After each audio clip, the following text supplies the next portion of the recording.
다 너희에게 알게 하였음이라. 아멘.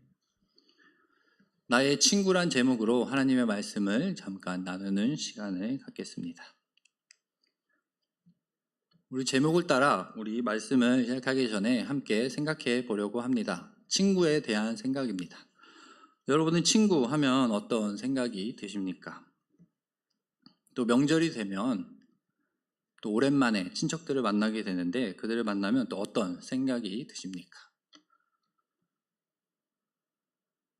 제가 한 책을 소개하려고 합니다. 이렇게 친구 간의 사랑, 우정에 관해서 많은 사람이 책을 썼는데 그 중에 한 사람을 소개하고 그 책을 소개하려고 합니다. 그는 예수님 오시기 전 100년 전에 태어난 사람인데 마르쿠스 툴레루스 키케로라는 사람입니다. 이 사람은 로마의 최고 지도자까지 한 사람이고 로마의 정치인, 변호사, 작가, 또 철학자라고 할 수 있습니다. 이 사람이 우정에 대해서 책을 썼습니다. 이 책에서 가장 중요한 내용은 이것입니다. 친구의 부탁을 어디까지 들어줘야 하는가? 여러분은 어떻게 생각하십니까? 친구가 부탁하면 어떤 수를 써서라도 다 들어주려고 노력하십니까? 그럼 제가 질문을 하나 드리겠습니다. 나의 가장 친한 친구가 범죄를 하고 밤에 나에게 와서 여러분들이 가서 만약에 나 좀 숨겨달라고 한다면 여러분은 그 친구를 숨겨주시겠습니까? 이 책에서 이러한 질문에 답을 주고 있습니다. 이 로마의 최고 지도자, 변호사인 키케로는 뭐라고 답을 했을까요? 그는 지혜가 뛰어난 것처럼 아주 명쾌한 답을 해 주었습니다. 이 사람은 먼저 전제를 달았습니다. 우정은 선한 사람 사이에서만 가능하다. 이렇게 이야기한 것입니다. 그럼 선한 사람은 뭐냐? 우리가 다 아는 것이라고 합니다. 성실하고 정직하고 공정하고 아량이 있는 사람, 또 탐욕, 방종, 파렴치하지 않은 사람이 선한 사람이라고 하였습니다. 그러니까 선한 사람이면 그러한 무리한 요구를 하지 않을 것이니 거기까지 걱정할 필요가 없다고 하였습니다. 여러분도 이 답이 조금 도움이 되셨나요? 친구의 부탁에 대해서 생각해 볼 수 있는 시간이었습니다. 친구에 대해서 생각하고 있는데 성경도 예수님도 친구에 대해서 설명하는 부분이 있어 제가 가지고 왔습니다. 누가복음 11장 5절입니다. 제가 읽겠습니다. 너희 중에 누가 벗이 있는데 밤중에 그에게 가서 말하기를 벗이여 떡 3덩이를 내게 구워달라. 이렇게 물으면 어떻게 하겠냐는 겁니다. 당연히 도와주지 않겠습니까? 친구가 먹을 것이 없어 떡을 달라고 하는데 도와주지 않겠냐는 것입니다. 이 이야기를 왜 했느냐? 그것은 바로 이렇게 친구에게도 구해도 친구가 떡을 줄 텐데 하늘에 계신 우리 아버지께 우리가 간구한다면 그 기도를 들어주시 않겠느냐 하며 예수님께서 기도에 대해서 설명을 해주면서 친구의 이야기를 빗대어 우리에게 설명해 주셨습니다. 이것도 비유로 설명한 것이지요. 오늘 본문 말씀도 비유로 우리에게 설명해 주십니다. 시작하기 전에 우리가 비유가 무엇인지 또 잠깐 살펴보겠습니다. 비유란 사물 또한 관념을 다른 것에 빗대어 설명하는 것. 어떻게 보면 설명하기 어려운 사항을 우리가 잘 알고 있는 그러한 사물이나 그런 것을 가지고 빗대어서 설명하는 것이라는 것입니다. 그렇다면 이것을 생각해 보려고 합니다. 성경은 하나님에 대해서 설명하고 있습니다. 그렇다면 여러분은 하나님을 어떻게 설명해 주시겠습니까? 여러분의 자녀나 여러분의 가족에게, 하나님을 모르는 사람에게 하나님을 어떻게 설명해 주겠습니까? 사실 가장 쉬운 방법, 우리는 하지 않지만 이방의 다른 신들을 믿는 사람들이 하는 가장 쉬운 방법이 있습니다. 그것은 바로 우상을 만드는 것입니다. 그래서 이 나무가 우리가 믿는 신이다 이렇게 보여주면 가장 쉽습니다. 그러나 성경은, 우리가 믿는 하나님은 그 일을 가장 싫어하십니다. 왜냐하면 하나님은 그러한 사물에 국한되는 분이 아니고 정말로 살아계신 하나님이기 때문입니다. 우리가 하나님을 어떠한 모형이다 라고 하는 순간 하나님의 권위가 낮추는 일입니다. 그것이 바로 신성모독이고 하나님께서는 그것을 철저히 금하셨습니다. 그럼 사람들에게 어떻게 하나님을 설명하겠습니까? 어려운 일입니다. 그런데 성경은 분명히 우리에게 여러 번 하나님에 대해서 설명하고 있습니다. 그것에 가장 많이 사용된 방법이 바로 비유입니다. 제가 성경에 나와 있는 그 비유들을 몇 가지 찾아보았습니다. 먼저 보면 이것입니다. 하나님은 재판관이시다 이렇게 설명합니다. 또 하나님은 나의 방패시다. 예수님은 나의 선한 목자시다. 이렇게 설명합니다. 우리는 다 잘 알고 있지만 하나님은 재판관이시다 할 때에 하나님이 지금 법원에 있는 재판관이란 뜻입니까? 그렇지 않습니다. 하나님이 많은 일을 하시는데 그 하시는 일 중에 하나, 심판에 날 때 우리를 심판하시는 재판관의 일을 하시니까 우리가 잘 알고 있는 개념, 재판관을 가지고 설명해 주신 것이죠. 그래서 하나님은 마지막 때에 우리를 의인이라 칭하여 주시고 그렇지 않은 자들은 죄인이라고 그들에게 벌을 주실 것입니다. 또 하나님은 나의 방패라고 여러 번 설명합니다. 그게 정말 방패란 뜻입니까? 그렇지 않습니다.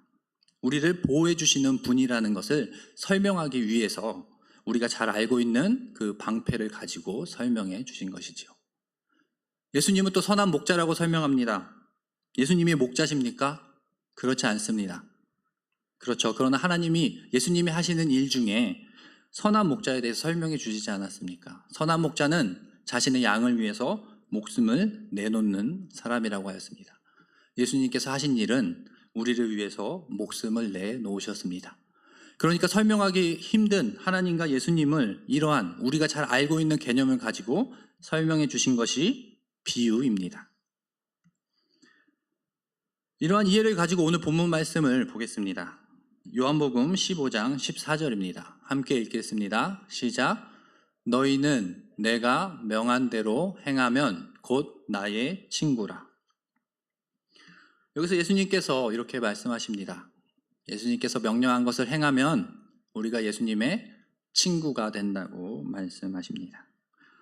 근데 이 내용을 알기 위해서는 조금 앞에 절도 살펴봐야 합니다. 예수님께서 명한 것이 무엇인지 잘 나타나 있습니다. 그래서 15장 12절 이것도 함께 읽겠습니다. 시작.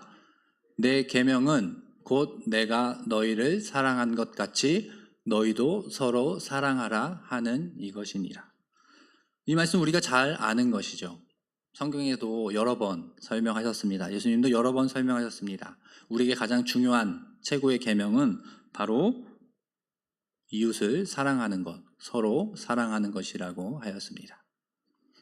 그러니까 우리가 서로 사랑하면 예수님의 친구가 될 수 있다는 뜻이지요. 그리고 13절은 그 사랑에 대해서 또 설명해 주십니다. 13절도 함께 읽겠습니다. 시작. 사람이 친구를 위하여 자기 목숨을 버리면 이보다 더 큰 사랑이 없나니. 사랑에 대해서 설명해 주신 것입니다. 서로 사랑하라고 하였는데 가장 큰 사랑은 자신의 목숨을 내어주는 것이라고 하였습니다. 여러분, 여기서 자신의 목숨을 내어준다, 이것이 큰 사랑이다 했을 때 떠오르는 분이 있지 않습니까? 바로 그림으로 준비했는데 바로 예수 그리스도입니다. 그분은 우리를 대신하여서 십자가에 달려 죽으셨고 그래서 우리는 구원을 받은 것입니다. 예수님은 사랑을 설명하실 때 이렇게 자신이 할 사역을 가지고 설명해 주신 것입니다. 그러고 나서 나타나는 것이 14절입니다. 14절 다시 한번 읽겠습니다. 시작. 너희는 내가 명한 대로 행하면 곧 나의 친구라. 예수님께서 예수님을 친구라고 설명해 주십니다. 이것도 비유이지요. 왜 이렇게 설명을 하셨는지 살펴보기 전에 제가 질문을 하나 드리겠습니다. 여러분은 친구랑 무엇을 가장 많이 하십니까? 한번 생각해 볼까요? 친구랑 가장 많이 하는 것. 요즘 친구들은 뭐 게임을 같이 한다던가 또 맛있는 것을 많이 먹는다든가 그런 일을 많이 할 것입니다. 근데 제가 이야기하고자 하는 것은 그것이 아니라 다른 것입니다. 우리도 다 아는 건데 제가 예로 제 친구와 있었던 일화를 이야기해 드리겠습니다. 저는 어렸을 때부터 자주 가서 자던 친구가 있습니다. 그 집에 가서 자주 잤는데 맨날 만나서 이야기를 많이 나눴습니다. 근데 밤에도 할 얘기가 또 있으면 오늘 너희 집에 가서 자도 돼? 이러면 또 된다고 합니다. 그러면은 둘이 같이 잠을 자는 거예요. 근데 자면서 그냥 진짜 잠을 자는 게 아니라 계속 이야기합니다. 시계도 안 보고 이야기하다가 깜짝 놀래서 잘 때가 있는데 그게 언제냐면 중고등학교 때였는데 그 친구 어머니가 권사님인데 새벽 예배 가시려고 4시에 일어나시거든요. 그럼 그때 벌써 4시다 하고 이제 자야 된다고 해서 잠을 잤던 기억이 있습니다. 근데 그러한 일들을 계속 반복했었습니다. 제가 이야기하고자 하는 것은 바로 친구하고는 가장 많은 이야기를 합니다. 가장 많은 이야기를 하면 서로에 대해서 가장 잘 알 수 있습니다. 예수님은 이러한 의미로 우리에게 설명해 주신 것 같습니다. 이러한 생각을 가지고 15절 말씀을 읽어보겠습니다. 함께 읽겠습니다. 시작. 이제부터는 너희를 종이라 하지 아니하리니 종은 주인이 하는 것을 알지 못함이라. 너희를 친구라 하였노니 내가 내 아버지께 들은 것을 다 너희에게 알게 하였음이라. 그렇습니다. 예수님께서도 친구라고 설명해 주셨는데 그 이유가 무엇이라고 말씀합니까? 예수님께서 알고 있는 것을 우리에게 다 설명해 주셨다고 말씀합니다. 그래서 이것을 표로 정리해 보았습니다. 그저 예수님께서 말씀하셨습니다. 종에서 우리가 예수님께서 주신 그 계명을 사랑하는 것을 지키면 친구가 된다고 말씀해 주셨습니다. 그리고 친구하면 떠오르는 것, 다른 일들보다 오늘 말씀을 통해서는 이것입니다. 그림으로 준비했는데 친구는 서로 많은 것을 알고 있다입니다.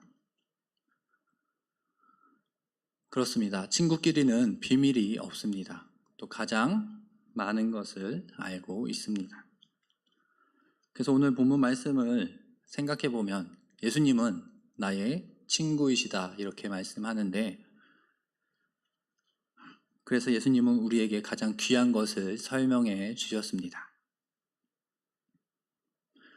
그래서 오늘 본문 말씀의 의미는 예수님은 우리의 친구시다라는 의미는 바로 예수님은 우리에게 천국 복음을 알려주신다입니다. 너무나 잘 아는 내용이고 말씀입니다. 예수님을 통해서 우리는 하나님을 알 수 있고 하나님의 나라에 들어갈 수 있습니다. 이러한 과정을 예수님은 우리에게 말씀해 주셨습니다. 예수님이 우리의 친구 되어 주셨다고 말씀해 주셨습니다. 또 이 내용을 요한복음 14장 6절을 통해서 깨달아 보면 또 생각해 보면 이렇습니다. 함께 읽겠습니다. 시작. 내가 곧 길이요 진리요 생명이니 나로 말미암지 않고는 아버지께로 올 자가 없느니라. 그렇습니다. 예수님께서 우리에게 알려주시 않으면 우리의 길을 인도해 주시 않으면 예수님이 우리에게 친구가 되어주시지 않으면 우리는 하나님께로 갈 수가 없는 존재입니다. 그래서 오늘 말씀을 정리하면 이렇습니다. 예수님의 계명을 지킴으로 예수님과 친구가 되고 천국 비밀을 알 수 있고 비밀의 의미를 알 수 있습니다. 예수님이 우리의 친구이시다 이러한 이 말이 어떠한 의미인지 살펴보았습니다. 근데 전에는 이렇게 말씀해 주시는 분도 있었어요. 예수님은 나의 친구다 하면 아니 어떻게 버릇없이 예수님을 친구라고 말하느냐 그렇게 이야기하시는 분들이 있었는데 그것은 조금 잘못 이해한 것이라고 할 수 있습니다. 예수님께서 우리의 친구 되심이라 하심은 바로 가장 귀한 또 가장 비밀된 복음을 우리에게 알려주신다. 그러한 의미에서 우리의 친구라고 말씀해 주신 겁니다. 그래서 오늘 말씀을 통해서 이 비유를 통해서 한 번 더 기억할 것은 우리는 예수님을 통해서만 하나님 나라에 갈 수 있습니다. 하나님 나라에 갈 수 있는 그 비밀을 알 수 있는 것입니다. 그래서 오늘 말씀을 통해서 우리의 친구 되신 예수님을 한 번 더 생각하면서 예수님이 우리를 얼마나 사랑하셨는지 또 깨달을 수 있고 또 사랑하셔서 우리에게 가장 귀한 비밀을 알려주신다는 것을 기억하며 예수님의 사랑을 기억하며 또 생활하는 우리 모두가 되길 소망합니다.